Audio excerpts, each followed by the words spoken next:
Nararikuareski. Nararikuareski.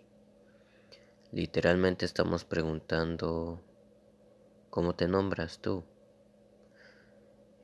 Una traducción puede ser ¿cómo te llamas?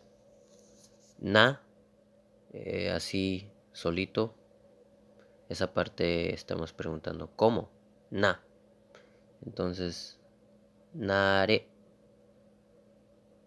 implica segunda persona. Entonces te estoy preguntando ¿cómo tú? Nare.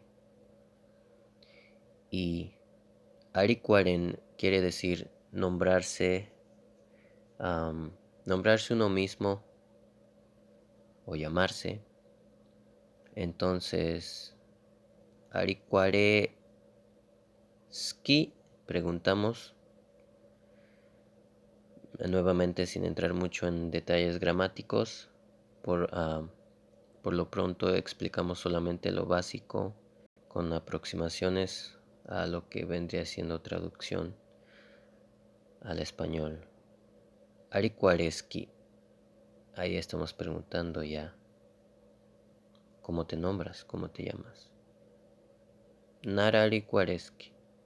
Hay otra forma de preguntar. Esta forma se usa en la región lacustre, quizá en otras partes también, pero es muy común preguntar Nararikuareski en nuestra región del lago de Pátzcuaro. En otras partes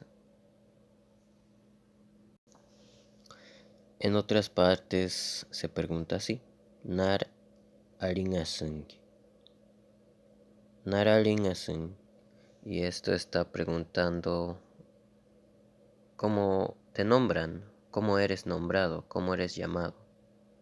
Pero viene siendo la misma pregunta, preguntando por tu nombre.